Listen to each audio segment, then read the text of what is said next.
अस्सलाम वालेकुम स्टूडेंट्स। आज एक बहुत ही इम्पोर्टेंट टॉपिक वो हम डिस्कस करेंगे, इन्वर्स स्क्वायर लॉ। तो इंटरव्यूज़ और डेमो वगैरह में ये क्वेश्चन बहुत ज़्यादा पूछा जाता है कि why force is inversely proportional to the square of distance. तो इस सवाल का जवाब जो है ना वो बहुत ज़्यादा पूछा जाता है कि बताएं ये ऐसा क्यों होता है। तो बेसिकली ये जो एक्सप्रेशन है इसको हम कहते हैं इन्वर्स स्क्वायर लॉ। तो आज हम ये डिटेल से डिस्कस करेंगे कि जो फोर्स होती है वो हमारी स्क्वायर के इन्वर्सली प्रोपोर्शनल ही क्यों होती है, वो 1/r² क्यों नहीं हो सकती। इसका मैं कलर चेंज कर लूँ।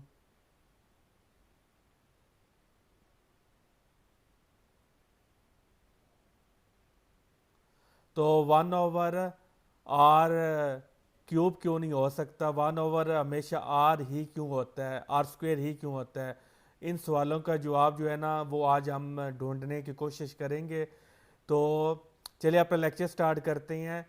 न्यूटन, बेसिकली ये जो लॉ है सबसे पहले न्यूटन ने इस एक्सप्रेशन को यूज़ किया था। तो आप कह सकते हैं कि इस एक्सप्रेशन का जो इन्वेंटर है वो हमारा न्यूटन है। इसके बाद न्यूटन के जो एक्सप्रेशन है उसी को यूज़ करके फिर जो सर कॉलम थे उन्होंने इलेक्ट्रोस्टैटिक के लिए यूज़ किया, और वहाँ पर भी जो उन्होंने one force is equal to 1/r² ही यूज़ किया।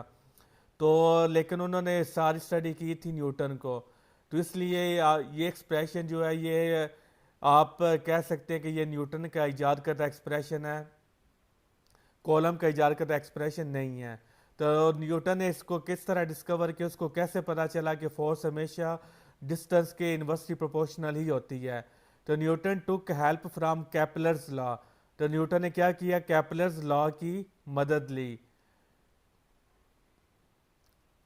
तो बेसिकली फिर आप कह सकती हैं कि कैपलर जो था उसने जो वर्क किया तो उसको स्टडी किया था न्यूटन ने, और फिर न्यूटन ने उस सारे को कंक्लूड करके ये हमें एक्सप्रेशन दिया।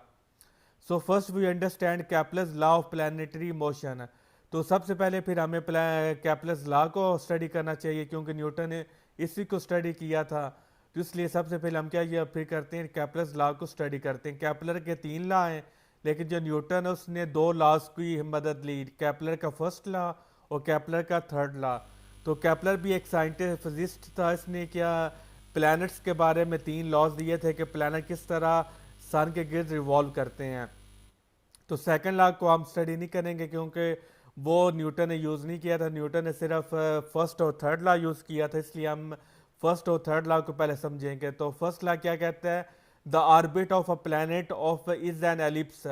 तो जैसे कि आप जानते हैं ऑर्बिट वो पाथ होता है जिसमें कोई प्लैनेट या कोई चीज़ किसी के गिर्द क्या करती है, रिवॉल्व करती है। जैसे मून जो अर्थ के गिर्द रिवॉल्व करता है, तो मून का जो पाथ होगा अराउंड द अर्थ वो क्या होगा, वो उसका ऑर्बिट होगा। तो आप जानते हैं कि सारे प्लैनेट्स क्या कर रहे हैं, सन के गिर्द वो रिवॉल्व कर रहे हैं, तो ये उनका क्या है, ये ऑर्बिट है। इस ऑर्बिट में वो क्या करते हैं, सन के गिर्द रिवॉल्व करते हैं। तो ये जो ऑर्बिट है ये इसकी शेप क्या होती है, इसकी शेप एलिप्स जैसी होती है। तो जो मैथ के स्टूडेंट्स हैं उनको एलिप्स का बहुत अच्छी तरह से आइडिया है। तो फिज़िक्स में जो फिजिक्स वाले स्टूडेंट हो उनको बस इतना मैं बता दूं कि जो एलिप्स होती है इसको अंडे जैसी जो शक्ल होती है उसको हम एलिप्स कहते हैं। हम इसकी ज़रा डिटेल में नहीं, मैथ में नहीं जाएंगे कि एलिप्स के क्या मैथमेटिक्स होती है। आप जस्ट इतना जान लें जिस तरह अंडा होता है उसी तरह वो शक्ल क्या होती है, एलिप्स होती है। तो अब देखिए एलिप्स जो होती है ये सर्कल जैसी नहीं होती। और इसने कैपलर ने बताया था कि जो सन होता है वो सेंटर में नहीं होता, बल्कि सन क्या होता है, फोकस पे होता है। और फोकस क्या है कि सेंटर से जो डिस्टेंस होता है वो हमारा फोकस होता है। एलिप्स के 2 फोकस होती हैं, एक राइट साइड पे फोकस और एक लेफ्ट साइड पे फोकस है। तो सन इन दोनों फोकस में किसी एक फोकस पर पाया जाता है, सेंटर में नहीं पाया जाता। तो जब सन जो है वो सेंटर में नहीं पाया जाता बल्कि फोकस पे पाया जाएगा, तो फिर देखिए ये जो प्लेनेट है, यहाँ पर मैंने अर्थ की एग्जांपल ली है। तो अब यहाँ पर जो प्लेनेट है वो देखें, यहाँ पर अगर यहाँ पर अर्थ मौजूद है तो आप देख सकते हैं कि वो सन से काफ़ी ज़्यादा दूर है। तो जैसे जैसे ये सन के पास है कि यहाँ फॉर एग्जांपल यहाँ पर आती है तो यहाँ पर आप देख सकते हैं डिस्टेंस कम हो गया है। तो अगर यहाँ पर आ जाए तो डिस्टेंस कम हो जाता है। तो यानी कि जब कोई planet around the sun move करता है तो उसका जो डिस्टेंस है वो कांस्टेंट नहीं रहता। यहाँ पे डिस्टेंस ज़्यादा है, यहाँ पे डिस्टेंस कम है। और यहाँ पे डिस्टेंस ज़्यादा है तो इसका मतलब है फोर्स ऑफ ग्रेविटेशन वो भी क्या होगी, वो वीकर होगी। तो जब फोर्स वीकर होगी तो इसका मतलब है इसकी जो स्पीड है वो क्या होगी, स्लो होगी। तो जैसे जैसे ये सन के पास आता जाएगा डिस्टेंस कम होता चला जाएगा, तो फोर्स स्ट्रॉन्ग हो जाएगी। फोर्स स्ट्रॉन्ग होगी तो मतलब इसकी स्पीड क्या होगी, वो स्ट्रॉन्ग होगी। तो मतलब आप कह सकते हैं कि जब वो पूरी जो इसकी जो रोटेशन है, जो इसका रिवॉल्व वो रेवोल्यूशन है, उसमें जो प्लैनेट होता है उसकी जो स्पीड होती है वो कांस्टेंट नहीं होती है। तो स्पीड कांस्टेंट नहीं है मतलब वेलोसिटी भी कांस्टेंट नहीं है, स्पीड कांस्टेंट नहीं है मतलब उसकी काइनेटिक एनर्जी भी कांस्टेंट नहीं है, उसका मोमेंटम भी कांस्टेंट नहीं है, मतलब कोई चीज़ उसकी कांस्टेंट नहीं है। तो अगर हम इस पूरी रेवोल्यूशन को स्टडी करना चाहते हैं तो यहाँ पर हर स्टेप उसकी स्पीड क्या हो रही है, चेंज हो रही है। तो स्पीड के चेंज होने की वजह से बाकी जो सारे फैक्टर्स है, काइनेटिक एनर्जी होगी, वेलोसिटी होगी, एक्सेलेरेशन वगैरह, वो भी सारे क्या हो रहे हैं, चेंज हो रही हैं। तो मतलब आप कह सकते हैं कि इस पूरी रेवोल्यूशन को स्टडी करना बहुत ही ज़्यादा डिफ़िकल्ट है, क्योंकि यहाँ पर हर वक्त में हर चीज़ चेंज हो रही है। तो इसकी आगे फिर आपको मैं साइंस फिजिक्स बताता हूँ। फिलहाल आपने बस ये बात याद रखनी है कि जो प्लैनेट है वो सन के गिर्द जो ऑर्बिट में रिवॉल्व करता है, उस ऑर्बिट की शेप क्या होती है, उस ऑर्बिट की शेप एलिप्स होती है। नंबर वन बात। दूसरी बात आपने ये याद रखनी है कि प्लैनेट की जो स्पीड होती है जब वो मूव करते हैं अराउंड द सन, तो वो स्पीड कांस्टेंट नहीं होती, स्पीड चेंज होती है, जिसकी वजह से बाकी सारे factors like momentum, kinetic energy, acceleration, velocity, ये सारे भी क्या होती हैं, ये भी चेंज होती हैं। तो अभी आपने इन दो बातों को आपने सिर्फ याद रखना है। फिर से जो केपलर का थर्ड लॉ है, ये क्या कहता है, the cube of the mean distance, the cube of the mean distance of a planet. Mean distance क्या होता है, average distance from the sun is proportional to the square of its orbit T. वो कहता है कि आप क्या करें, इसका जो मीन डिस्टेंस है उसका क्यूब लें और उसका जो टाइम है और उसका जो स्क्वायर लें, दोनों को डिवाइड कर दें, तो उसका आंसर हमेशा क्या आएगा, कांस्टेंट आएगा। मतलब ये प्लैनेट है, ये अगर यहाँ पर है तो यहाँ पर इसका जो मीन डिस्टेंस और टाइम को डिवाइड करें, जो आंसर आएगा वही आंसर यहाँ पर भी आएगा, वही आंसर यहाँ पर भी आएगा, वही आंसर यहाँ पर आएगा। यानी कि पूरी रेवोल्यूशन में आंसर इन दोनों, इस रेशो का आंसर क्या होगा, वो सेम होगा, वो चेंज नहीं होगा। तो ये केपलर के थर्ड लॉ ने हमें बताया था। तो अभी आपने तीन बातें आपने याद रख ली। पहली बात यह है कि प्लैनेट एलिप्स में मूव करती हैं। दूसरी बात, प्लैनेट की स्पीड कांस्टेंट नहीं होती। तीसरी बात, ये जो रेशियो होती है ये कांस्टेंट होती है। गो कि यहाँ पर स्पीड, मोमेंटम वगैरह सारा कुछ चेंज हो रहा है, लेकिन फिर भी ये जो है ना, ये रेशियो ये कांस्टेंट होती है। तीन बातें अब आपने याद रख ली। तो अब आ जाएं न्यूटन पे। तो न्यूटन ने क्या किया, क्योंकि यहाँ पर न्यूटन ने स्टडी करना चाहता था, तो इसलिए न्यूटन ने क्या किया, इस शेप को उसने सर्कल को सपोज कर लिया। उसने कहा कि हम सपोज करते हैं कि जो अर्थ है वो अराउंड द सन एलिप्स में मूव नहीं कर रही, बल्कि सेंटर में मूव कर रही है। तो ये अप्रोक्सीमेशन उसने क्यों यूज़ की, जैसा कि मैंने आपको बताया, अगर हम एलिप्स को वो एलिप्स को ही लेके चले तो यहाँ पर हर वक्त उसकी स्पीड वगैरह वो सारा कुछ क्या हो रहा है, चेंज हो रहा है। तो इसकी डेरिवेशन करना फिर बहुत ही ज़्यादा टफ हो जाता है। इसलिए उसने क्या किया, उसने सर्कल को कंसीडर किया। अब देखिए जो सर्कल है ये ऐसी शेप है कि यहाँ पर जो डिस्टेंस है वो देखें, यहाँ पर अगर अर्थ यहाँ पर है तब भी डिस्टेंस कांस्टेंट है, यहाँ पर है तब भी सेम डिस्टेंस है, यहाँ पे तब भी सेम डिस्टेंस है। तो यानी थ्रू आउट द रेवोल्यूशन जो डिस्टेंस है वो सेम रहता है। तो जब डिस्टेंस सेम होगा मतलब फोर्स सेम रहेगी, क्योंकि फोर्स और डिस्टेंस का आपस में रिलेशनशिप है। तो डिस्टेंस सेम है तो मतलब फोर्स सेम है, फोर्स सेम है तो मतलब स्पीड सेम है, स्पीड सेम है तो उसकी काइनेटिक एनर्जी सेम है, उसकी वेलोसिटी सेम है, उसका मोमेंटम सेम है, मतलब सारे फैक्टर्स क्या हो जाएंगे, सेम हो जाएंगे। इसलिए उसने क्या किया, उसने सपोज किया, उसने अप्रोक्सीमेशन यूज़ की कि हमने, आप सपोज कर ले जो प्लैनेट है वो around the sun not in the form of ellipse बल्कि in the form of circle वो मूव करते हैं।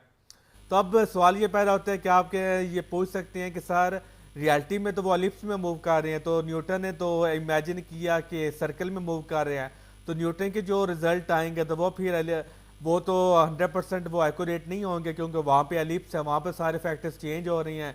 तो यहाँ पे उसने सर्कल इमेजिन किया तो यहाँ पर रिजल्ट वो चेंज नहीं हो रहे। तो न्यूटन ने इस अप्रोक्सीमेशन यूज़ करके जो रिजल्ट निकालेगा वो तो इन रियलिटी हम अप्लाई कर ही नहीं पाएंगे, तो फिर हमें ये अप्रोक्सीमेशन करने का फ़ायदा क्या है।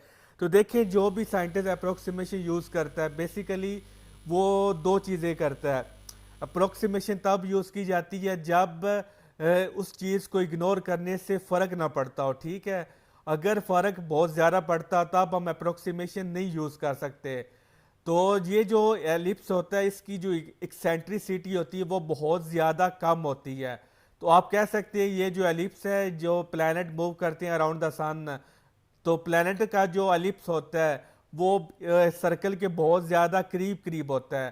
तो मैंने अपने लास्ट लेक्चर्स में आपको बताया एलिप्स के बारे में, आपको पूरा डिटेल लेक्चर बताया था कि ई की मदद से हम बता सकते हैं, ई हम कहते हैं एक्सेंट्रिसिटी, तो इसकी वैल्यू से हम बता सकते हैं कि कोई जो शेप है वो कितनी एलिप्स है।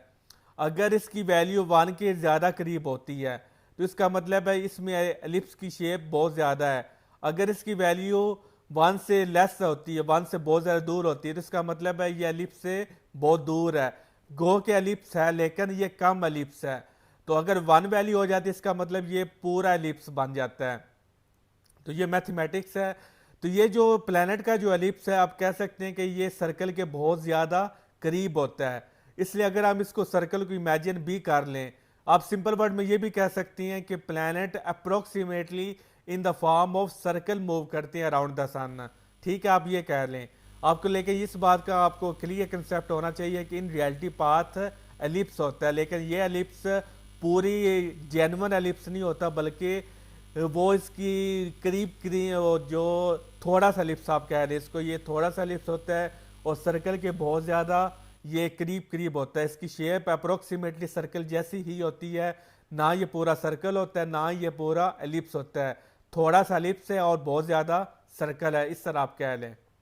इसलिए उसने क्या किया, अप्रोक्सीमेशन को यूज़ किया। अब चूंकि जो प्लैनेट्स हैं उनका पाथ पूरी तरह एलिप्स नहीं है बल्कि अप्रोक्सीमेटली एलिप्स है और सर्कल जैसा बहुत ज़्यादा वो नज़र आता है, इसलिए इस अप्रोक्सीमेशन यूज़ करके जो हमारे रिजल्ट आएंगे वो 99.99% वो क्या होंगे, वो एक्यूरेट होंगे, वो एप्लीकेबल होंगे, वो हम अप्लाई कर सकते हैं। ठीक है, अब आपको क्लियर हो गया होगा। तो ये when an ellipse is converted into a circle, जब एलिप्स को सर्कल में कन्वर्ट किया जाता है, बोथ द फोकाई जो फोकस पॉइंट होते हैं वो क्या करती हैं, वो मिल जाती हैं। जिस पॉइंट पे मिलती हैं उस पॉइंट को हम क्या कहते हैं, सेंटर कहते हैं। Here hence we can say that in this say case the sum resides at the center of the circle। तो यानी कि जो फोकस का जो सम है वो कहाँ पे रिजाइड करेगा, सर्कल पे। तो एक और इम्पोर्टेंट पॉइंट है, laser light travels as a parallel beam, ये एमसीक्यू में आप पूछ सकते हैं, इंटरव्यू में पूछ सकती हैं। Laser light travel as a parallel beam, तो लेजर लाइट कैसे ट्रेवल करती है, बीम की फॉर्म में ऐसे, ये मोनोक्रोमेटिक होती है, ऐसे वो क्या करती है, ट्रेवल करती है। तो अब ये एक लेज़र है, ये दूसरा लेज़र है और ये थर्ड लेज़र है, ये 3 लेज़र हैं। हर लेज़र की एक ही जो बीम है वो निकलती है।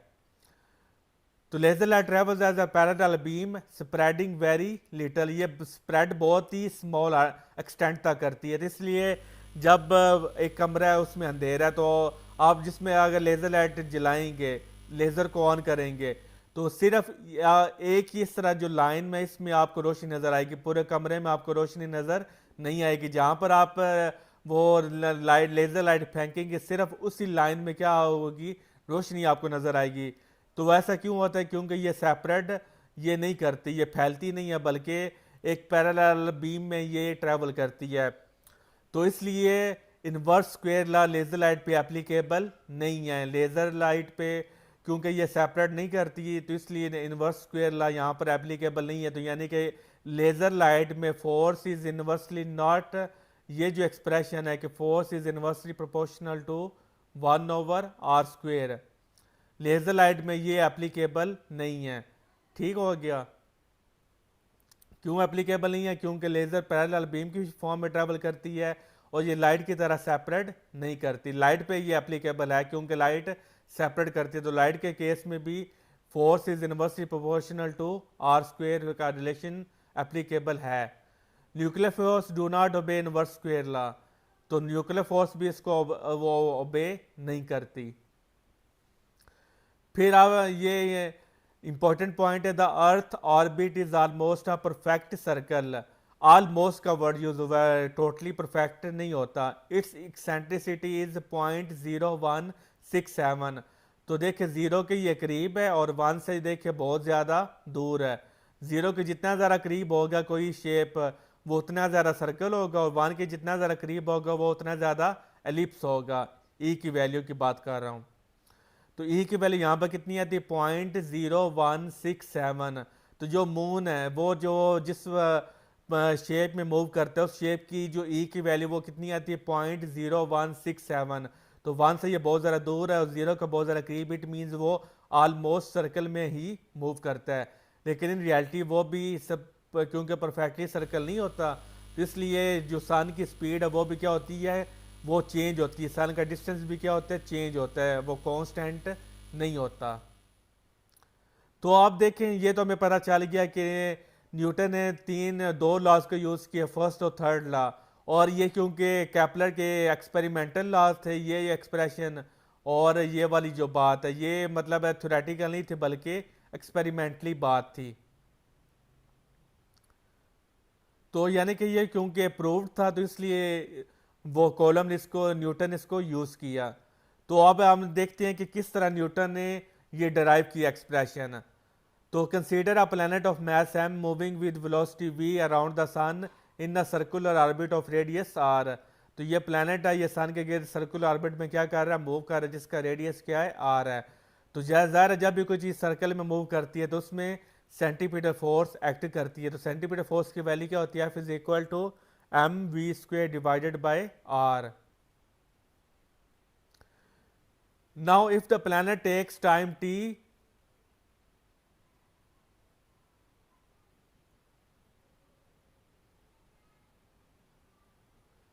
अगर प्लानट आप देखें प्लानट क्या कर रहे हैं, उसने ये रिवॉल्व अपनी रेवोल्यूशन कंप्लीट करनी है। तो क्योंकि वो सर्कल में मूव कर रहा है, तो लिहाजा जब सर्कल में मूव करेगा तो वो कितना टाइम लेगा? जितना इस सर्कल की सर्कमफेरेंस है। सर्कल की सर्कमफेरेंस कितनी होती है? 2πr। और तो इतनी उसकी स्पीड होगी कि सर्कल की सर्कमफेरेंस डिवाइडेड बाय टाइम। ये डिस्टेंस आप कह सकते हैं, जो डिस्टेंस किसके इक्वल है? सर्कमफेरेंस की। और टी कैपिटल टी है क्योंकि ये टाइम पीरियड है, क्योंकि वो रेवोल्यूशन कंप्लीट करने के लिए टाइम ले रहा है। तो वी की वैल्यू ये आ गई, तो वी का स्क्वायर लें तो फिर ये एक्सप्रेशन बन गया 4π² r² t²। फिर उसको r से मल्टीप्लाई भी कर दें और r से डिवाइड भी कर दें। तो ये हमने क्यों किया? क्योंकि हम ये एक्सप्रेशन बनाना चाहते हैं r³ डिवाइडेड बाय t²। ये हमने क्यों बनाना चाहिए? क्योंकि केपलर का जो थर्ड लॉ है वो यही कहता है कि उसकी जो रेशियो है वो कांस्टेंट होती है। यहाँ पर आप देख सकते हैं। तो इसलिए हमने क्या किया? मल्टीप्लाई भी किया और डिवाइड भी किया, क्योंकि उसने केपलर के लॉज को ही यूज़ किया था। इसलिए उसने ये एक्सप्रेशन बनाने के लिए उसने क्या किया? आर से मल्टीप्लाई भी किया और आर से डिवाइड भी किया। तो जब उसने मल्टीप्लाई किया तो फिर इसकी वैल्यू वो क्वेश्चन नंबर 1 में पुट कर दें, तो फिर हमारे पास ये एक्सप्रेशन बन जाएगा। तो इसमें आप देख सकते हैं 4π² m is a constant and r³ and t² is a constant. तो ये भी कांस्टेंट एक्सप्रेशन, और 4π² m ऊपर वाला भी एक्सप्रेशन क्या है? कांस्टेंट है। तो यानी कि फिर हम कह सकते हैं force is inversely proportional to 1/r²। तो इस तरह फिर न्यूटन ने क्या किया? एक्सपेरिमेंट है वो उसने प्रूव कर दिया कि force is always inversely proportional to the 1/r²। इसका दूसरा नाम है इनवर्स स्क्वेयर लॉ। तो अगर आपसे कोई इंटरव्यू में या कोई टीचर आपसे या कोई बच्ची आपसे क्वेश्चन पूछे, sir ji why force is inversely proportional to r², 1/r², तो आपने ये बताना है कि ये नेचुरली एग्जिस्ट करता है। तो ये जो लॉ है ये नेचुरली एग्जिस्ट इन लॉ है। तो ये नेचर ही की तरफ से डिसाइड है कि फोर्स हमेशा स्क्वायर के क्या इनवर्सली प्रोपोर्शनल है। यानी कि फोर्स जैसे जैसे हम दूर जाती हैं सोर्स से तो फोर्स बहुत ज़्यादा तेज़ी से ड्रॉप होती है। तो ये हम नहीं कह सकते कि क्यों ड्रॉप होती है, क्योंकि नेचर ने फिक्स कर दिया कि फोर्स क्या करेगी? वो बहुत तेज़ी से ड्रॉप होगी। तो ये नेचर का असूल है। तो इनवर्स स्क्वायर लॉ को आप नेचर लॉ भी कह सकती हैं। तो आपने ये क्वेश्चन आप पूछ सकती हैं कि ये हमें पता कैसे चला कि force is inversely proportional to 1/r²। ये क्वेश्चन आप नहीं पूछ सकते कि ये फोर्स ऐसी क्यों इतनी इसके इनवर्सली प्रोपोर्शनल है। तो क्योंकि ये नेचुरली जो ये चीज़ें एग्जिस्ट करती हैं कि नेचुरली अब ये सोल फिक्स कर दिया है कि फोर्स है वो स्क्वायर के इनवर्सली प्रोपोर्शनल है। तो ये क्वेश्चन बनता है कि ये हमें पता कैसे चला। तो केपलर ने वर्क किया था प्लैनेटरी मोशन पे, और वो केपलर के जो लॉज थे वो एक्सपेरिमेंटली प्रूव्ड लॉ हैं और आज भी वो वेल एक्सेप्टेड लॉ हैं। तो न्यूटन ने क्या किया, उन लॉज को स्टडी किया। तो उन लॉज को स्टडी करके न्यूटन ने फिर सारी जो गौर व फिक्र किया अपनी मैथमेटिक्स से वो यूज़ की, तो उसने फिर ये एक्सप्रेशन उसको एंड पे मिला। तो फिर ये एक्सप्रेशन जब उसको एंड पे मिला तो उसने एक्सपेरिमेंटली इसको वेरीफाई भी किया, तो रिजल्ट क्या थे इस तरीके वो सेम बिल्कुल आ रहे थे। तो इसलिए फिर हम कह सकते हैं कि ये force is always inversely proportional to 1/r²। तो ये फोर्स ऑफ ग्रेविटेशन पे भी अप्लाई के एप्लीकेबल है, इलेक्ट्रोस्टैटिक फोर्स पे भी एप्लीकेबल है, और इंटेंसिटी ऑफ लाइट पे भी ये चीज़ एप्लीकेबल है। ठीक है, तो इनवर्स स्क्वायर लॉ बहुत ज़्यादा इंपॉर्टेंट है। होप सो आपको मेरा ये लेक्चर पसंद आया होगा। तो अगर आपकी नॉलेज में इजाफा होता है तो मेरे चैनल को सब्सक्राइब कर दें। अपनी जो सजेशन है वो आप मुझे कमेंट सेक्शन में बता सकती हैं, और इस वीडियो को लाइक कर दें और शेयर कर दें, ताकि ये जो क्वेश्चन है जो बहुत ज़्यादा लोग पूछे जाते हैं, गूगल पे बहुत ज़्यादा पूछे जाते हैं, इस पर वीडियोस बहुत ज़्यादा, आई होप मेरे ख्याल से तो इस तरह की वीडियो आपको गूगल यूट्यूब पे नहीं मिलेगी। तो मेरे ख्याल से ये फर्स्ट वीडियो ही है जो मैं ये बना रहा हूँ, जिसमें मैंने कंप्लीट डेरिवेशन आपको करके बताई कि किस तरह न्यूटन ने ये वो डिमॉन्स्ट्रेट किया कि ये एक्सप्रेशन कैसे आया, न्यूटन ने ये क्यों ऐसा सोचा। तो ये सारा कुछ मैंने आपको बताया। ठीक हो गया। तो फिर हमारा नेक्स्ट लेक्चर जो होगा वो हम होगा कि हम कॉलम्स लॉ में ये पढ़ते हैं कि k इज इक्वल टू 1/4πε0। ये एक्सप्रेशन जो है ना हम कॉलम्स लॉ में बहुत ज़्यादा पढ़ते हैं, 4πr² और ε0। तो ये भी इंटरव्यूज में क्वेश्चन पूछा जाता है कि ये एक्सप्रेशन ही क्यों आया है, ये 4π² ऊपर क्यों नहीं आया, ये नीचे ही क्यों आया है। तो इस क्वेश्चन का आंसर मैं इंशाल्लाह ताला मैं जो नेक्स्ट लेक्चर होगा उसमें ये आपको मैं क्लियर करूंगा कि 4πr² ये हमारा नीचे ही क्यों आता है, के को हम ये एक्सप्रेशन ही हमारा क्यों आता है। तो ये हमारा नेक्स्ट लेक्चर होगा। ठीक हो गया। तो अब मिलते हैं फिर नेक्स्ट लेक्चर पर, तब तक अपना ख्याल रखिएगा। अल्लाह हाफिज़।